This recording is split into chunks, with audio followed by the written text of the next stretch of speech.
গত প্রায় ৪০ বছর ধরে কৃষিকাজ করেন ষাটোর্ধ্ব আমজাদ হোসেন। এক সপ্তাহ আগেই ধানের জমিতে সার ও কীটনাশক প্রয়োগ করেছেন, কিন্তু তেমন কোনো ফলাফল না পেয়ে আবারও সপ্তাহের ব্যবধানে সার কীটনাশক প্রয়োগ করতে হচ্ছে তাকে। তার দাবি, লাইসেন্সবিহীন বিভিন্ন মুদি দোকানে ভেজালযুক্ত সার কীটনাশক ব্যবহার করেই এমন দশা তার।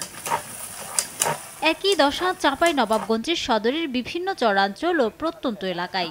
বিভিন্ন মুদিখানার দোকানে দীর্ঘদিন ধরে কোনো ধরনের অনুমোদন ও লাইসেন্স ছাড়াই খুচরা বিক্রি হচ্ছে সার কীটনাশক। কৃষকদের অভিযোগ, কৃষি বিভাগের উদাসীনতা ও তদারকির অভাবে এমন যত্রতত্র বিক্রি হচ্ছে নিম্নমানের সার কীটনাশক। এতে উৎপাদন খরচ বাড়ার পাশাপাশি ক্ষতিগ্রস্ত হচ্ছেন তারা। সার দিতে আসি বা বীজ দিতে আসি, বিষে কাজ করছে না। ধান ধরেন আপনার এই লাল পাতা দেখাইছে, মরিচের মতন পুড়িয়েছে। বীজ বলেন, সাহার বলেন, যে কোনো জিনিসই ওই মুদির দোকান থেকে নিয়ে আসে। কার লাইসেন্স আছে না আছে সেটা আমরা জানছি না, আমরা তো সরজ মানুষ।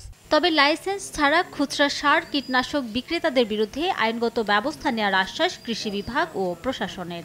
লাইসেন্স ছাড়া অর্থাৎ খুচরা ডিলার হতে হবে, অথবা বিসিআইসি ডিলার হতে হবে, অথবা বিএডিসি ডিলার হতে হবে। এর বাইরে কেউ করতে পারবে না। বিষয়টি কঠোরভাবে দেখছি যেন কোনো মুদি দোকানে এসব বিক্রি করতে না পারে অনুমোদনহীনভাবে, এবং যথাযথ যে ডিলারগুলো আছেন যাদের লাইসেন্স প্রাপ্ত তারা যেন শুধু বিক্রি করে।